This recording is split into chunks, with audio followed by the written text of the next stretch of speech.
कुछ याद है what is colligative property?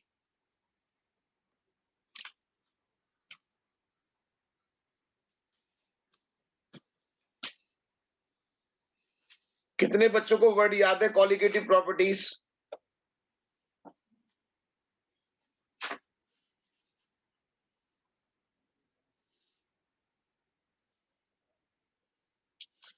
Colligative properties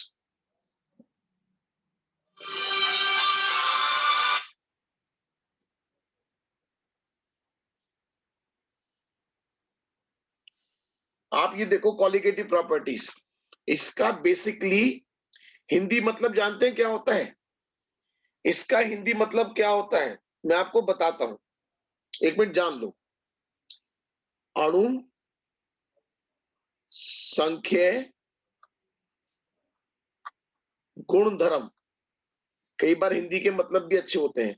अणु से मतलब पार्टिकल्स, संख्या मतलब नंबर, गुणधर्म मतलब प्रॉपर्टीज। कुछ इस बात से अंदाजा हो रहा है कि हम क्या कहने जा रहे हैं? कॉलिगेटिव प्रॉपर्टीज ऐसी प्रॉपर्टीज, ऐसी प्रॉपर्टीज जो सॉल्यूशन में नंबर ऑफ सोल्यूट पार्टिकल्स पे डिपेंड करती हैं, not upon nature of solute particles. ऐसी प्रॉपर्टीज जो नंबर ऑफ सोल्यूट पार्टिकल्स पे डिपेंड करती हैं, not upon nature of solute particles, ऐसी प्रॉपर्टीज को हम कॉलिगेटिव प्रॉपर्टीज कहते हैं। जरा एक बार स्टैंडर्ड डेफिनेशन और कर लो सब बच्चे, स्टैंडर्ड डेफिनेशन याद कर लीजिए। Colligative properties, the properties depend upon, जल्दी से एक बार लिख के प्रैक्टिस करें, सभी स्टूडेंट लिख के प्रैक्टिस करें। The properties depend on the number of solute particle irrespective of their nature. Particle nature से मतलब पार्टिकल छोटा है, पार्टिकल मोटा है, पार्टिकल आयन है, पार्टिकल मॉलिक्यूल है, इस बात से कोई फर्क नहीं पड़ता। Relative to the total number of particles present in the solution. Such properties are called colligative properties. Such properties are called colligative properties. सब बच्चों को मुझे लाइनें याद चाहिए। आप एक एक करके हम टॉपिक पढ़ते चले जाएंगे। जल्दी से एक बार लिख के प्रैक्टिस करें सभी बच्चे, जो भी अच्छे बच्चे हैं जल्दी से लिख के प्रैक्टिस करो।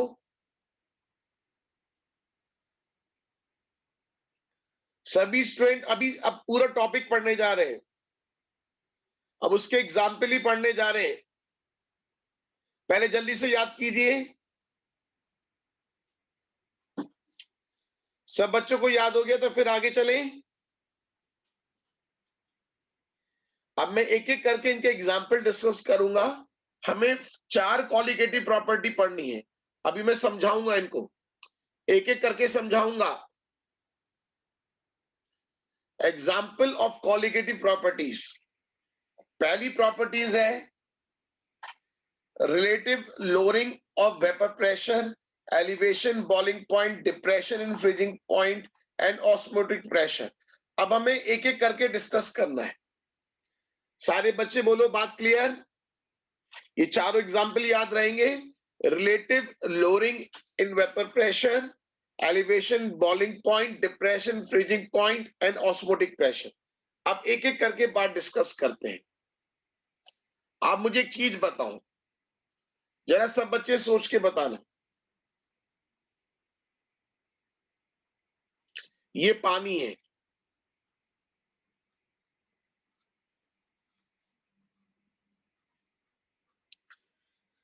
बताओ पानी की सरफेस पर जो मॉलिक्यूल्स होते हैं, पानी की सरफेस पर जो मॉलिक्यूल्स होते हैं उनमें टेंडेंसी क्या होती है? पानी की सरफेस पर जो मॉलिक्यूल्स होते हैं उनमें टेंडेंसी क्या होती है? वो बाहर निकलना चाहते हैं।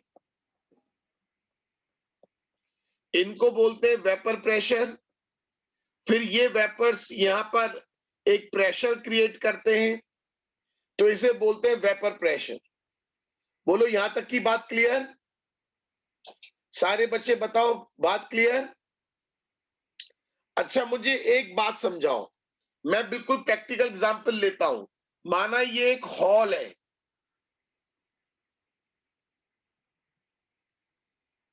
पहले मेरी बात सुन लो। मानो ये एक हॉल है, हॉल समझते हो? एक हॉल है और यहाँ पर चलो मान लेते हैं 200 स्टूडेंट्स यहाँ पर हैं इस हॉल के अंदर। सारे बच्चे बताओ, 200 स्टूडेंट्स, पहले जितनी बात बोल रहा हूं बात समझ में आ रही है?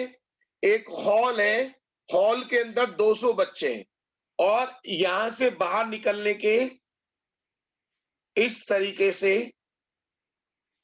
कितने गेट दिखाई दे रहे हैं?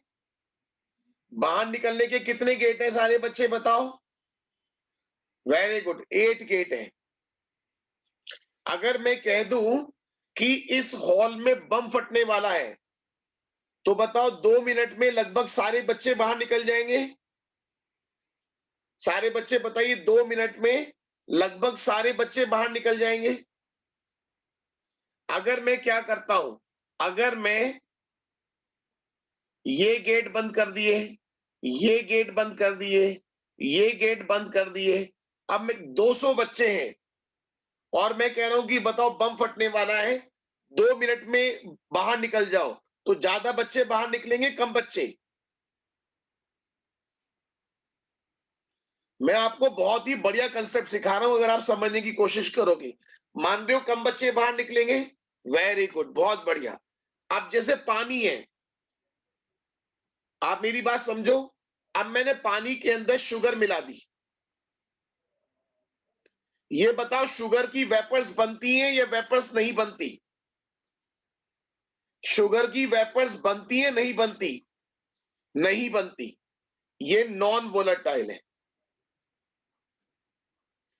इसकी वेपर्स नहीं बनती।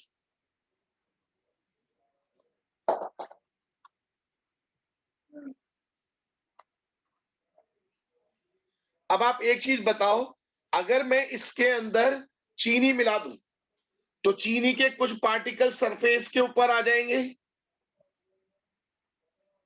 सारे बच्चे बताओ, चीनी के कुछ पार्टिकल सरफेस के ऊपर आ जाएंगे? अब जो पानी के मॉलिक्यूल बाहर निकलना चाह रहे हैं, क्या वो उतनी आसानी से बाहर निकल पाएंगे? सारे बच्चे बताओ, जो पानी के मॉलिक्यूल बाहर निकलना चाह रहे थे, क्या वो उतनी आसानी से बाहर निकल पाएंगे? नहीं निकल पाएंगे। तो चीनी मिलाने के बाद वेपर्स कम बनेंगी,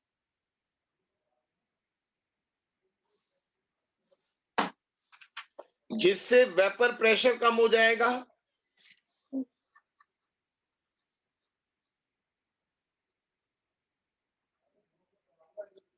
जल्दी बोलो। तो एक बात दिमाग में बैठ गई, अगर किसी सॉल्वेंट में, अगर किसी सॉल्वेंट में नॉन वोलेटाइल सॉल्यूट मिला देते हैं,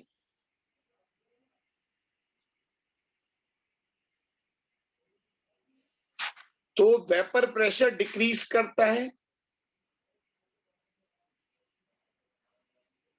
सारे बच्चे बताओ, ये लॉजिक समझ में आ गया? नॉन वोलेटाइल का मतलब जिसकी वेपर्स नहीं बनती, ठीक है? सारे बच्चे फॉलो कर रहे हैं? मैं आपको बिल्कुल लॉजिक से समझा रहा हूं, बिल्कुल लॉजिक देकर, बिल्कुल जीरो से समझा रहा हूं। तो अब एक बात सुन लो ध्यान से, सब बच्चे ध्यान देना।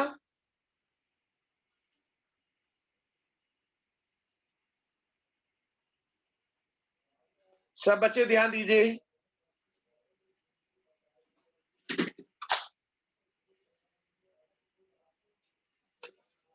जरा बोर्ड पर ध्यान से देख के नोट करें। बच्चे ने पूछा है नॉन वॉलेटाइल के एग्जाम्पल्स क्या हो सकते हैं जिनकी वेपर्स नहीं बनती? Sugar, glucose, urea. Normally solid की वेपर्स बनती कहां है? नॉर्मली ज्यादातर सॉलिड्स कैसे रहते हैं? Non volatile. ज्यादातर सॉलिड कैसे रहते हैं? Non volatile. और जो लिक्विड्स होते हैं नॉर्मली उनकी वेपर्स बनती हैं। सारे बच्चे बोलो, बात क्लियर? अब जरा एक एक लाइन समझनी है। सारे बच्चे ध्यान दो, एक एक लाइन समझनी है। एक एक लाइन में लाइन नंबर 1 डाल रहा हूं। लाइन नंबर 1 मैंने मान लिया है vapour pressure of pure solvent capital P. Vapour pressure of solution, ये सॉल्यूशन है, containing non volatile solute PS. Vapour pressure of solution containing non volatile solute. अब बता सकते हैं वेपर प्रेशर में कमी कितनी हो जाएगी? सारे बच्चे बताओ, वेपर प्रेशर में कमी। पहले वेपर प्रेशर पी थी, आपने उसमें चीनी मिला दी, तो बताओ वेपर प्रेशर में कमी, lowering.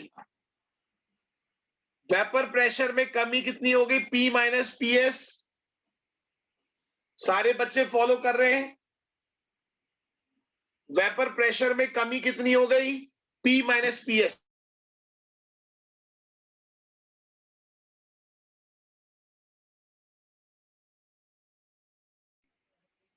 P minus PS.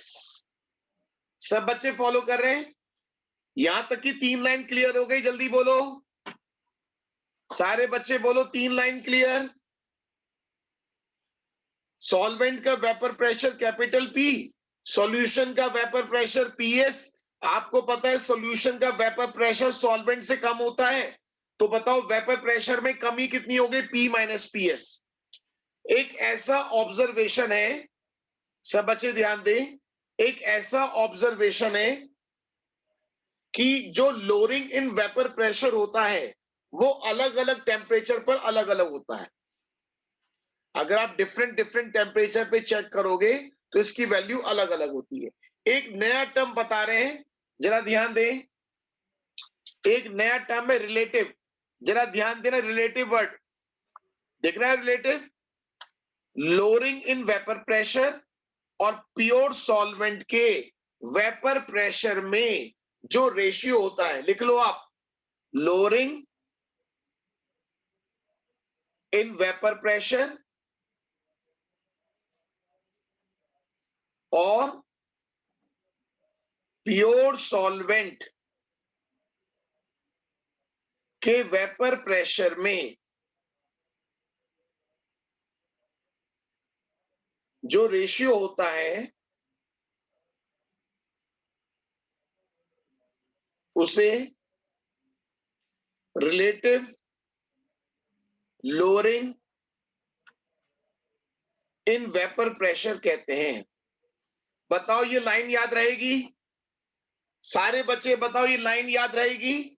Lowering in vapour pressure और प्योर सॉल्वेंट के वेपर प्रेशर में जो रेशियो होता है उसे relative lowering in vapour pressure कहते हैं। लिख लो इस बात को। बेटा अभी तो मैंने बताया था आपको कि अगर हम किसी के अंदर चीनी मिला देते हैं तो वेपर्स कम बनेंगी। चीनी मिलाने पर वेपर्स कम बनेंगी। अगर वेपर्स कम, वंश जैन मेरी बात सुन रहे हैं आप? चीनी मिलाने पर वेपर्स कम बनेंगी। अगर वेपर्स कम बनेंगी तो वेपर प्रेशर कम होगा, तो सॉल्यूशन का वेपर प्रेशर सॉल्वेंट से कम होगा। तो बताओ पहले वेपर प्रेशर माना 100 था, चीनी मिलाने के बाद 80 रह गया, तो बताओ वेपर प्रेशर में कितनी कमी हो गई? पहले 100 था वेपर प्रेशर और चीनी मिलाने के बाद वेपर प्रेशर 80 हो गया, तो वेपर प्रेशर में कमी कितनी हो गई? 20। तो कैसे निकालोगे? P minus PS. जल्दी बोलो वंश, बात समझ में आ गई? एक एक लाइन, एक एक वर्ड समझ लो। Lowering in vapour pressure P minus PS, lowering in vapour pressure और प्योर सॉल्वेंट के वेपर प्रेशर में जो रेशियो होता है, जो रेशियो होता है उसे relative lowering in vapour pressure कहते हैं। उसे relative lowering in vapour pressure कहते हैं। सारे बच्चे बताइए, बात क्लियर?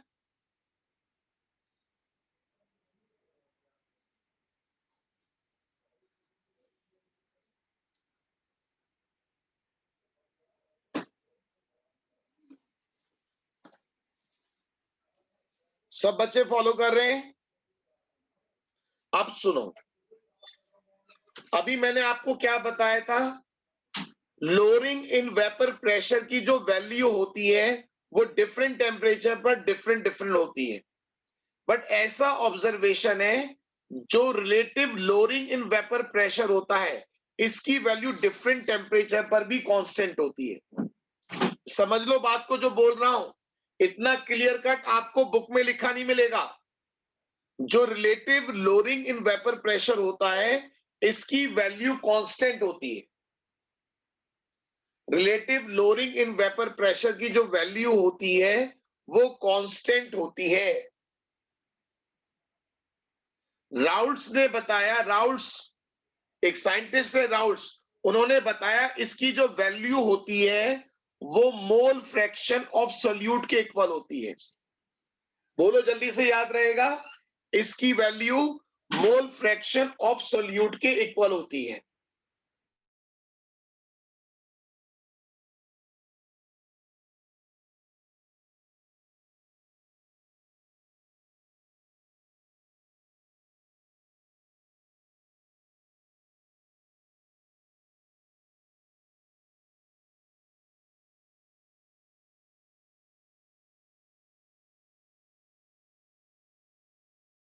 सब बच्चे बात समझ में आ रही है? तो अभी जल्दी से याद कर लो, राउल्ट्स ने क्या कहा?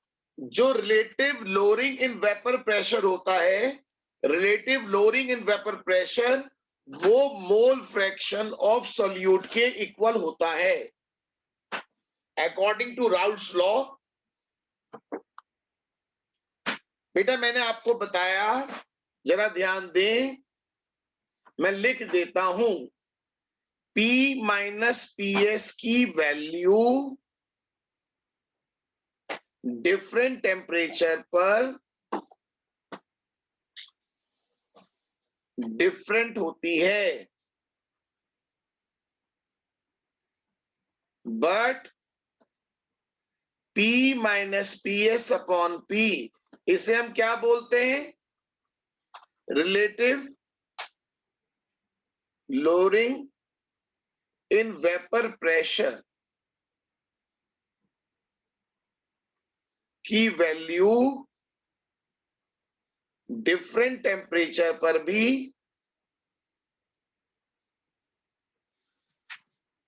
कांस्टेंट रहती है। बोलो याद रहेगा? और राउल्ट्स ने बताया according to Raoult's law, according to Raoult's law ये वैल्यू, जल्दी बोलो, किसके बराबर होती है? ये value mole fraction of solute के इक्वल होती है। बोलो इतनी बात याद रहेगी? सारे बच्चे बोलो ये बात याद रहेगी? जो ये कांस्टेंट वैल्यू है ये मोल फ्रैक्शन ऑफ सोल्यूट के इक्वल होती है। क्लियर? तो बताओ, P minus P S upon P equals small n upon n plus n। Mole fraction आपको निकालना आता है। फॉर डाइल्यूट सॉल्यूशन, बताओ डाइल्यूट सॉल्यूशन में क्या होता है? Small n is very less than capital N। बोलो, small n is very less than capital N। तो ऐसे में स्मॉल n प्लस n की जो वैल्यू होती है उसको अप्रोक्सीमेटली क्या मान सकते हैं? अगर आपके पास 10 करोड़ रुपए हैं और कोई आपको 10 रुपए गिफ्ट कर दे तो आप क्या कहोगे? मान लो आपके पास 10 करोड़ रुपए, कोई 10 रुपए गिफ्ट कर दे तो आप क्या कहोगे? अप्रोक्सीमेटली 10 करोड़ ही तो कहोगे। मेरी बात समझ में आ गई? स्मॉल एन प्लस एन को अप्रोक्सीमेटली क्या कहोगे? Capital N. तो क्या बन जाएगा formula? P minus P S upon P equal small N upon capital N.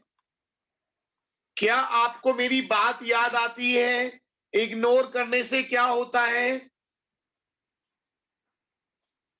Ignore करने से क्या होता है? अप्रॉक्स आंसर आता है। इग्नोर करना कोई रूल नहीं है। इग्नोर हम क्यों करते हैं? कैलकुलेशन को आसान करने के लिए। बहुत से कहते हैं इग्नोर करना रूल होता है।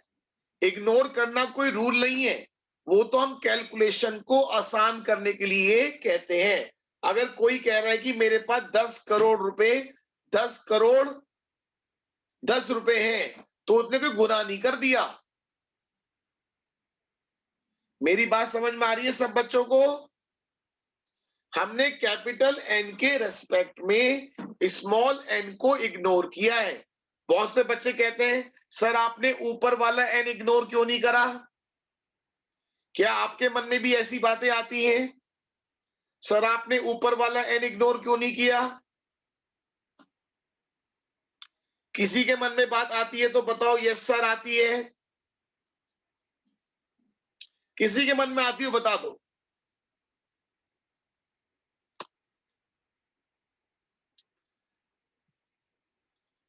मैं आपको एक जोक जोक में एक बहुत अच्छी सी बात बता रहा हूं। हमेशा ध्यान रखना, कभी भी कोई आपको इग्नोर करेगा तो वो किसी के रेस्पेक्ट में करेगा। पता चला उसे आपसे अच्छा दोस्त मिल गया तो वो आपको इग्नोर कर सकता है। इग्नोर हमेशा किसी के रेस्पेक्ट में करते हैं। समझ गए? एक बार में बात समझ में आ गई होगी।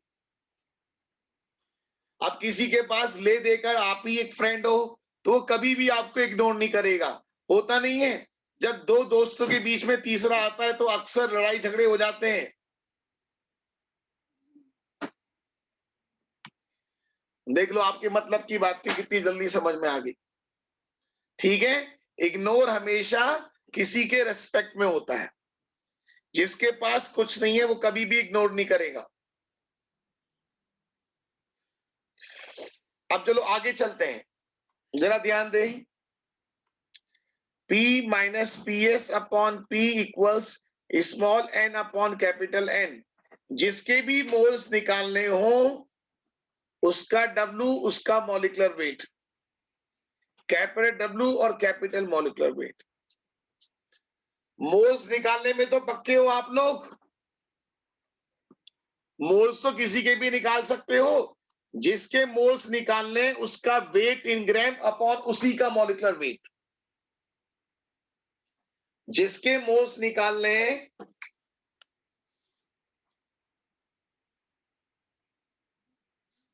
जिसके मोल्स निकालने हैं उसका वेट इन ग्राम अपॉन मॉलिक्यूलर वेट। एक कंपटीशन पॉइंट बता रहा हूं। एक कंपटीशन पॉइंट। एक बच्चे ने मुझसे क्वेश्चन पूछा है, अगर आप कहो तो मैं उसका नाम भी बता सकता हूं। एक बच्चे ने पूछा है सर 10 रुपए को इग्नोर करना है या 10 करोड़ को इग्नोर करना है? अगर आपके पास 10 करोड़ रुपए थे, किसी ने 10 रुपए दे दिए, तो इग्नोर हमें 10 करोड़ को करना है या 10 रुपए को करना है?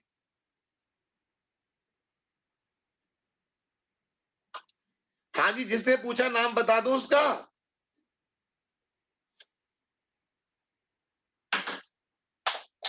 हाँ जी पूछो, जिन्होंने क्वेश्चन पूछा नाम बोल दो कि किसने पूछा है।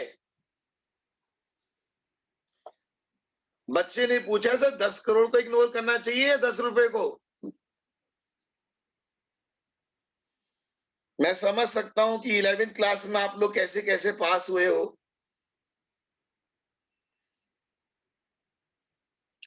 बेटा जिंदगी का कुछ मैं जो आपको बता रहा हूं जिंदगी में हर जगह काम आएगा। मेरी बात समझ रहे? Small and capital is not a matter. जो कम होगा हम उसको इग्नोर करेंगे। जब मैंने एग्जाम्पल इतना बढ़िया दे दिया तो इसके बाद आप खुद थ्योरी क्रिएट कर सकते हो। बात समझ में आ गई? पाठक जी बात समझ में आ गई? पहले बोलो मेरी बात समझ में आ गई? ठीक है, फिर आगे चल रहे हैं, बात को ज्यादा खींचना बेकार है। अब देखो जरा, एक कंपटीशन पॉइंट बता रहा हूं। इफ सॉल्यूशन कंटेन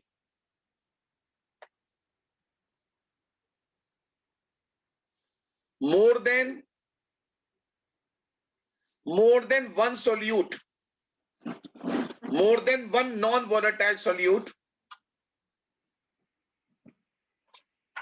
then जो P minus P S upon P होता है वो sum of mole fraction of solutes के इक्वल होता है। समझ गए सारे बच्चे? अभी तक इस पॉइंट पर कोई क्वेश्चन मुझे आज तक दिखाई नहीं दिया है, ना तो मुझे बोर्ड लेवल पर दिखाई दिया है, ना ही कंपटीशन लेवल पर। बट एक नया पॉइंट है, इसको आप अच्छे से पढ़ सकते हो। आज तक मुझे इस पॉइंट पर कोई क्वेश्चन मिला नहीं है, ये नया पॉइंट है, इसे आप ध्यान रखें। कभी भी कोई नया क्वेश्चन बनता है तो इस पॉइंट पर क्वेश्चन बन सकता है। अब मैं आपको एक बहुत बढ़िया बात सिखाता हूं।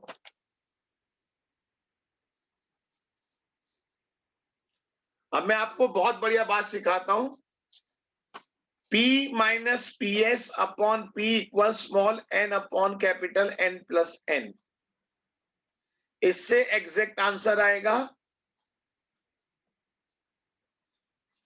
और इससे अप्रोक्स आएगा। लो जी, पीछे कर दिया। वेदांत जी जल्दी से स्क्रीनशॉट लो।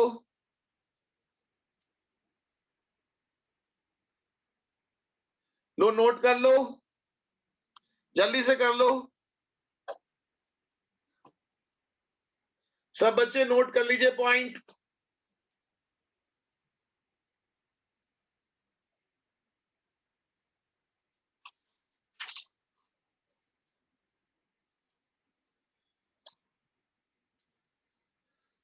ठीक है, आगे चलते हैं। सुनो, एक फंडा बता रहा हूं, गलती से कॉपी पे मत लिखना, रफ कॉपी में कर लेना, काम आसान हो जाएगा। बता दूं फंडा, क्योंकि इससे कैलकुलेशन करने में टाइम लगेगा और आपका मन करेगा कि सर आंसर तो एग्जैक्ट आ जाए, बढ़िया है। मैं इसी को आसान करके लिख रहा हूं, इसी को।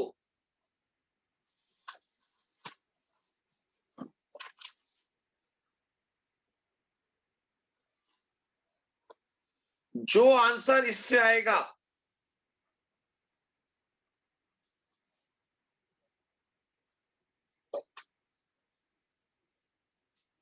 वो एग्जैक्ट आंसर के बराबर होगा।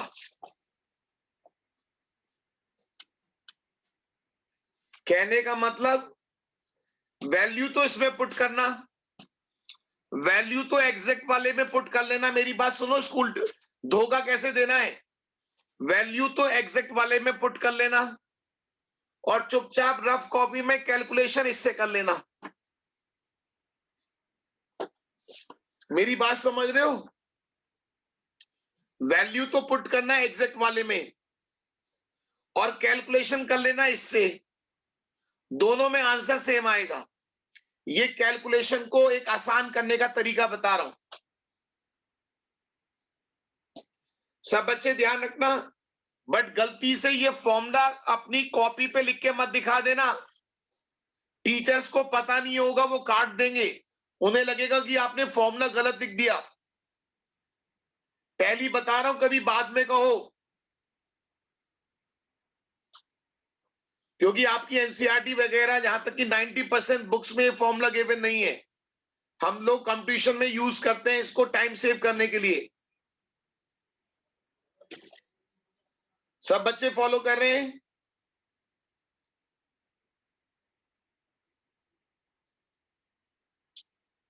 देखो मैं तुम्हें इस फॉर्मूले को यूज करके दिखाऊंगा, तब आपको अच्छा भी लगेगा। शुरू करें क्वेश्चंस? जल्दी बोलो, क्वेश्चन शुरू करें।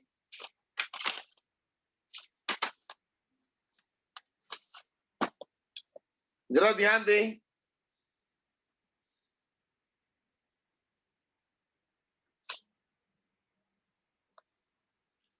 अच्छा, एक चीज और सिखा दूं, सब बच्चे ध्यान दें, एक तरीके से और सिखा दूं।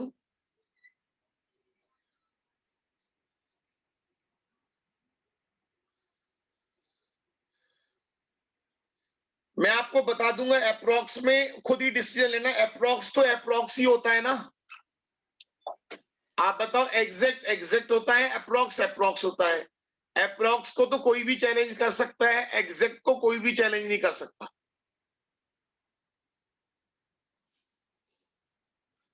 अब जरा ध्यान दें।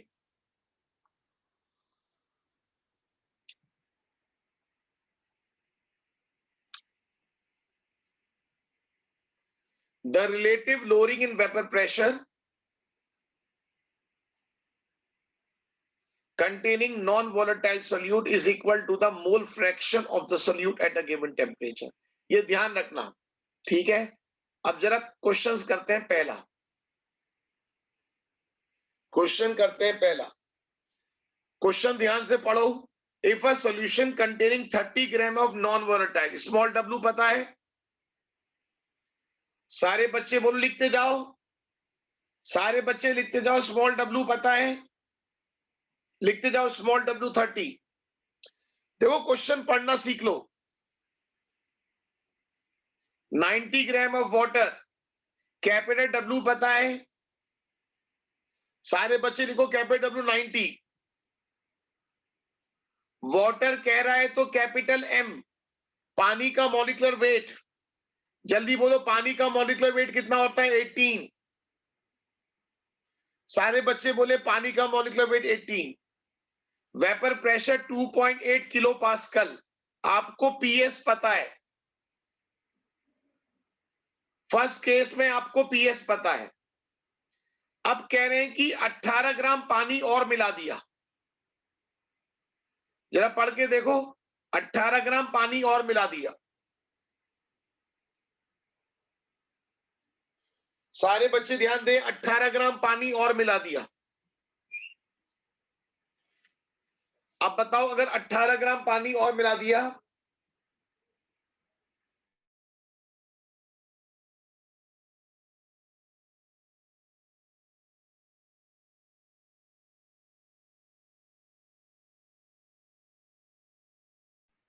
अगर 18 ग्राम पानी और मिला दिया, तो बताओ पानी अब कितना हो गया?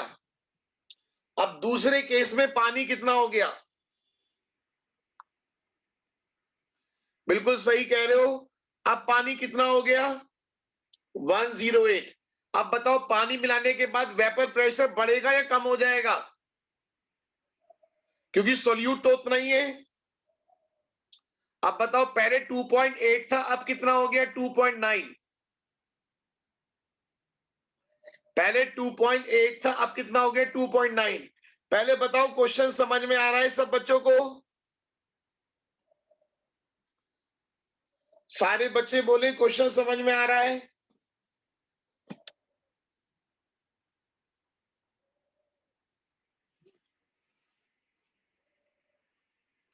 अब आप ये देखो, आपको मोलर मास ऑफ सोल्यूट बताना है और वेपर प्रेशर ऑफ सॉल्वेंट बताना है। दो चीज अननोन है और दो इक्वेशंस है। जल्दी बोलो, दो अननोन दो इक्वेशन सॉल्व कर सकते हो? दो अननोन दो इक्वेशन।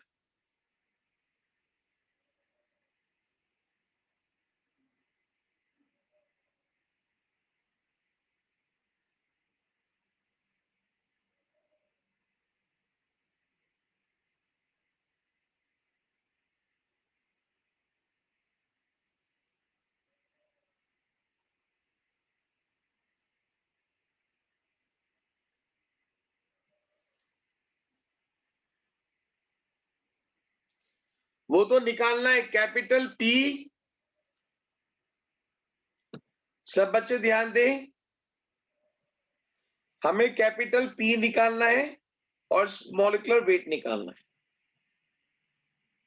ये फर्स्ट केस,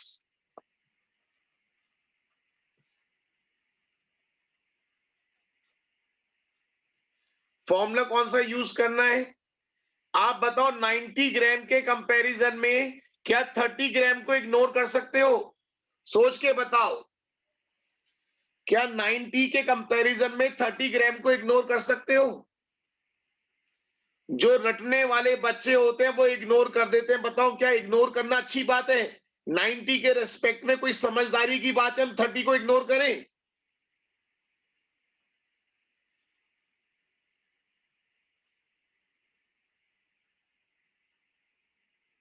ठीक, फॉर्मूला कौन सा लगाओगे?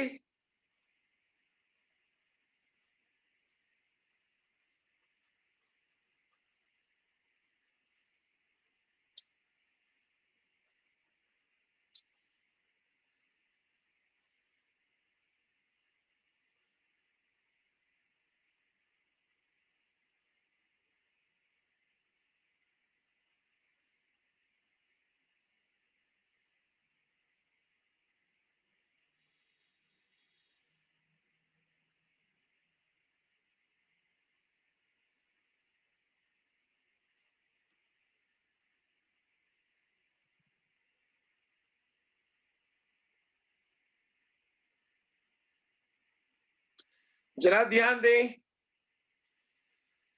अब जरा देखना, फर्स्ट कंडीशन अप्लाई कर सकते हो? सारे बच्चे बताओ फर्स्ट कंडीशन। अभी फंडा वाला फॉर्मूला लगा के दिखाऊंगा।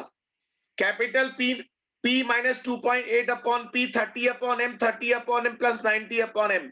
बताओ सेकंड कंडीशन क्या है? सेकंड में क्या लगेगा? P minus 2.9 upon P, 30 upon M, 30 upon M plus 108 upon 18। ये दो इक्वेशन आपको सॉल्व करनी है ईमानदारी से। अगर आपने मेरा फंडा लगाया तो देखो कितना आसान लग रहा है। 30 upon M, 30 upon M cut जाएगा। सारे बच्चे बोलो 30 upon M, 30 upon M cut जाएगा।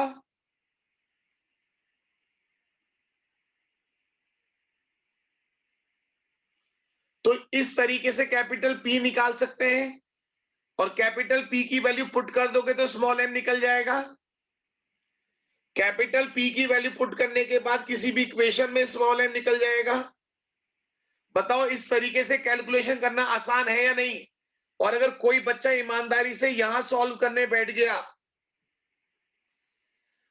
बताओ, आप सोच के बताओ, ईमानदारी से कैलकुलेशन करने में और शॉर्टकट में आप देख रहे हो कितना अंतर आ रहा है।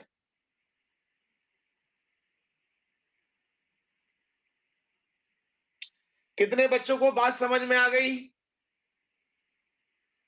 जल्दी बताइए कितने बच्चों को बात समझ में आ गई?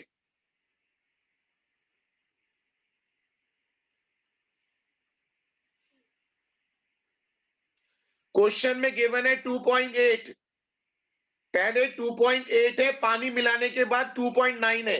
गौर कीजिए, पहले सॉल्यूशन का वेपर प्रेशर 2.8 था, पानी मिलाने के बाद 2.9 हो गया था।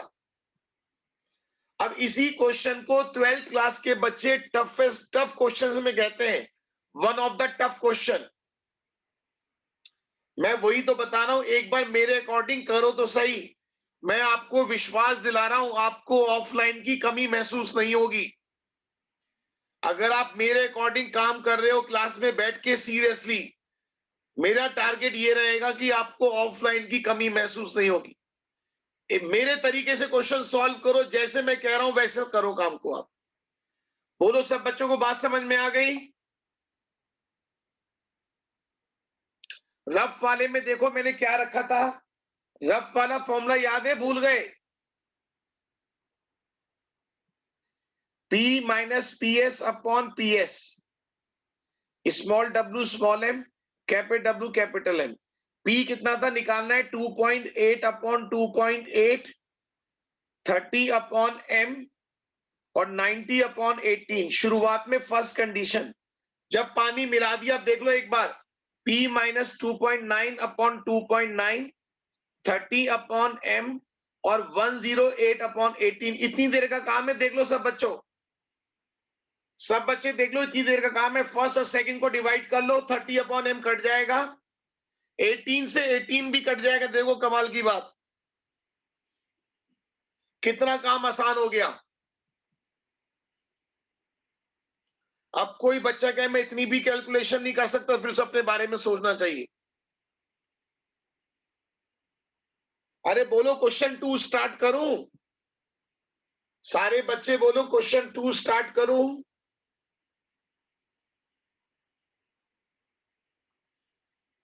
एक बच्चे ने पूछा है 2.9 को 2.8 से काट देंगे, थोड़ा बहुत डिफरेंस आएगा ना, एग्जैक्टली तो नहीं कटेगा।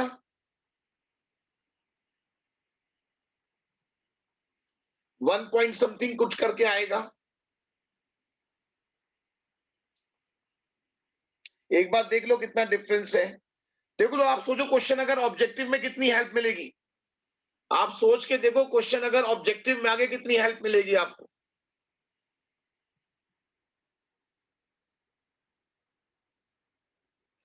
क्वेश्चन 2 स्टार्ट करते हैं।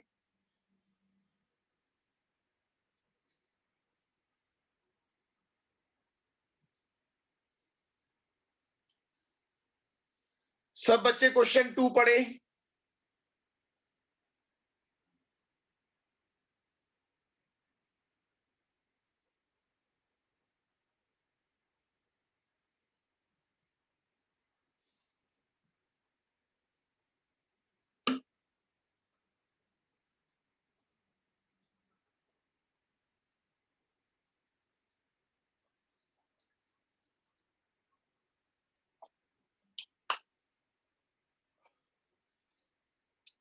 सारे बच्चे बताइए क्वेश्चन 2 कर सकते हैं?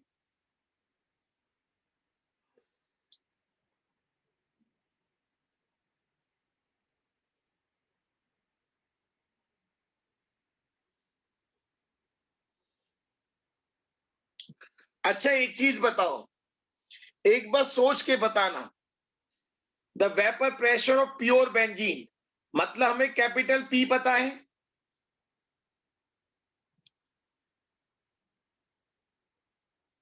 सारे बच्चे बताओ।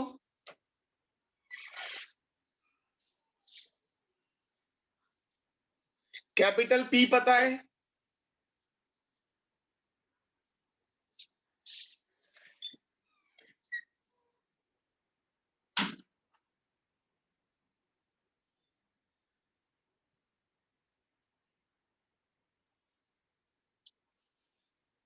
स्मॉल डब्ल्यू पता है। कैपिटल डब्ल्यू पता है। मॉलिक्यूलर वेट पता है। सॉल्वेंट का मॉलिक्यूलर वेट पता है। वेपर प्रेशर ऑफ सॉल्यूशन पता है। क्या स्मॉल एम निकाल सकते हैं? सारे बच्चे बताओ, क्या हम स्मॉल एम निकाल सकते हैं? जिस तरीके से मैंने लिखा है, अगर आप इस तरीके से वैल्यू लिख रहे हैं अपनी कॉपी के ऊपर, capital P, small W, capital W, molecular weight of solute, vapour pressure of solution PS, तो बताओ क्वेश्चन कितना आसान लगेगा। अच्छा मुझे एक चीज बताओ, 39 ग्राम के कंपैरिजन में सोल्यूट 0.5 है। 0.5 आधा ग्राम।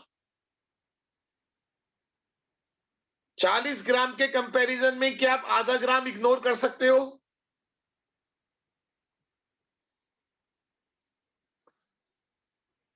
40 ग्राम के कंपैरिजन में आधा ग्राम तो इग्नोर कर सकते हैं ना?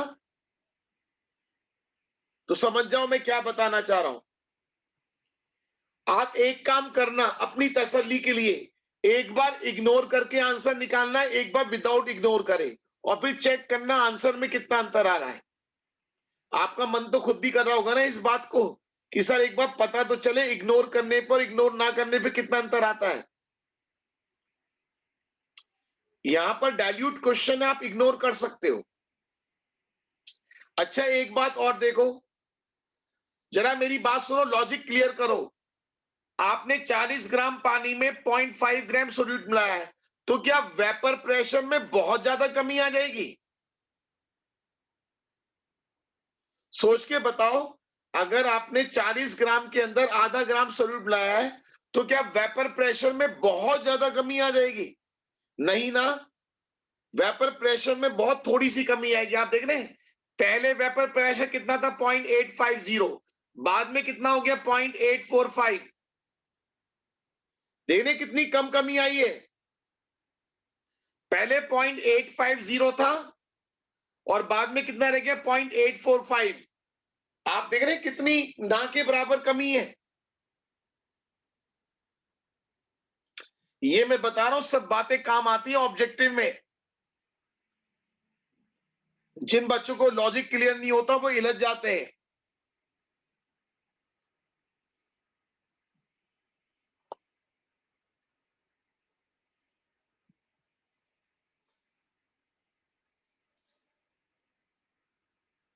सारे बच्चे बताइए, बात क्लियर?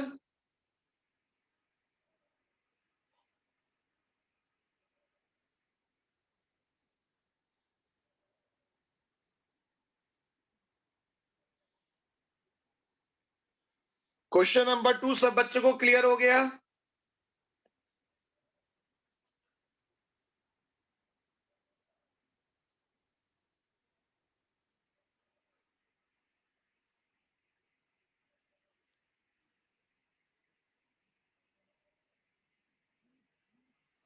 किसी को नोट करना है तो कर लो, कभी बाद में कहो कि सर नोट करने का मौका नहीं मिला।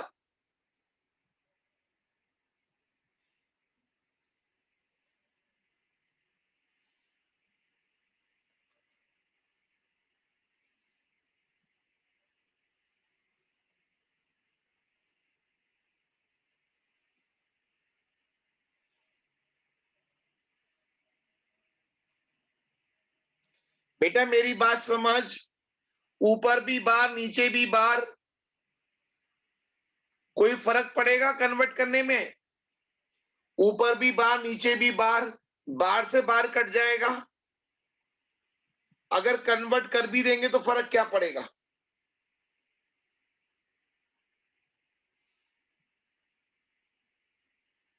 ऊपर नीचे सेम यूनिट है तो फर्क नहीं पड़ेगा ना। यहां पर तो समझ लो बार, ये भी बार में आ गया, ये भी बार में आ गया, तो मतलब एटमॉस्फेयर में कन्वर्ट करने की कोई जरूरत नहीं है। बात समझ में आ गई?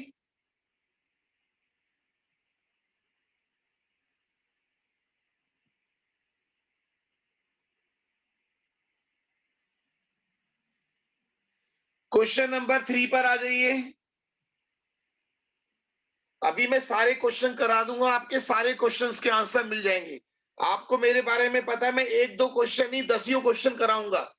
जब तक आपको कॉन्फिडेंस नहीं आएगा तब तक कराता रहूंगा। आप चिंता मत करो, आपके सारे कंफ्यूजन क्लियर हो जाएंगे। क्वेश्चन नंबर 3 पढ़ के देखो। क्वेश्चन नंबर 3 पर फोकस करें।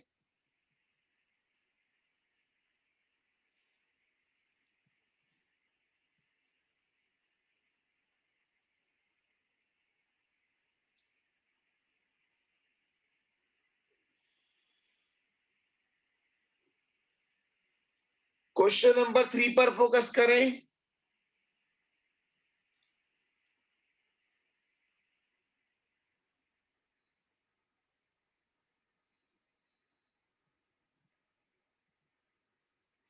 Vapour pressure of pure water पता है, 23 point capital P, 50 gram of urea, 850 ग्राम पानी।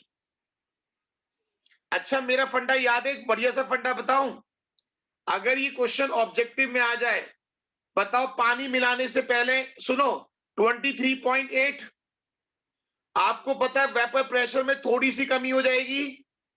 देखो आंसर कितना आ रहा है, 23.4। सोचो एक बच्चा पूरा सॉल्व करके आएगा तब उसका आंसर ऑब्जेक्टिव में आएगा। और जो बच्चे मेरे स्टूडेंट्स हैं वो एकदम टिक कर देंगे। 23.8 से कितना हो गया? 23.4। अगर आपका प्रेजेंस ऑफ माइंड अच्छा है, भाई आपने 850 ग्राम पानी में 50 ग्राम यूरिया मिलाया है, 850 ग्राम पानी में 50 ग्राम यूरिया, ये बात तो कंफर्म है कि वेपर प्रेशर में कमी आएगी। पता है 4 ऑप्शन में 2 ऑप्शन ऐसे भी हो सकते हैं जिनमें वेपर प्रेशर ज्यादा लिखी हो। जिन बच्चों को पता नहीं होगा वो नहीं भी चेक करेंगे। आपको पता है कि आंसर कुछ कम आएगा। सारे बच्चे बोलो यस या नो, मेरी बात समझ में आ रही है? भाई सॉल्यूशन का वेपर प्रेशर सॉल्वेंट से तो कम ही आएगा। ये प्रेजेंस ऑफ माइंड है।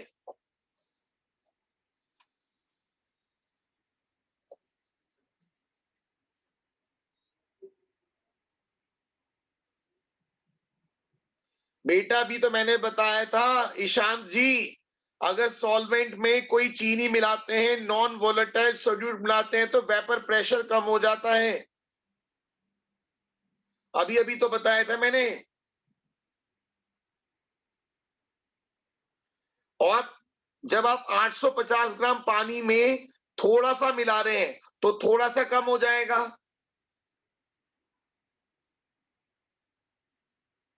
अब एक चीज बताओ, एक बच्चे ने पूछा अगर 2 ऑप्शन पास पास हो तो हमें क्या करना चाहिए? तो ये बताओ क्या मैंने सॉल्व करने से मना करा है क्या? अगर 2 ऑप्शन पास पास दिए तो सॉल्व कर लो। किसने मना किया है?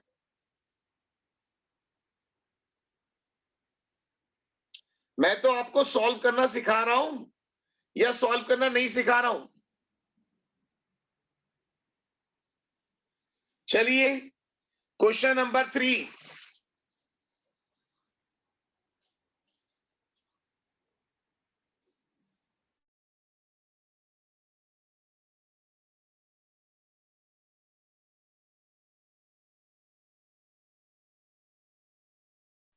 टाइम का देखो पता ही नहीं चलता आपके बैच में। आपका बैच बहुत अच्छा बैच है। सच में आपके बैच में टाइम का पता ही नहीं चलता। 4 बज गए ना, तो टाइम का पता ही नहीं चला आपके बैच में। बहुत ही प्यारा बैच है। ऐसा लगता है मुझे जब मैं आपको पढ़ाता हूं, आप मेरे सामने बैठे हो। यकीन मानना, मुझे ऐसा लगता है कि आप मेरे सामने बैठे हो और मैं आपको पढ़ा रहा हूं। चलिए आज के लिए फिर इतना रखते हैं, कल मिलते हैं।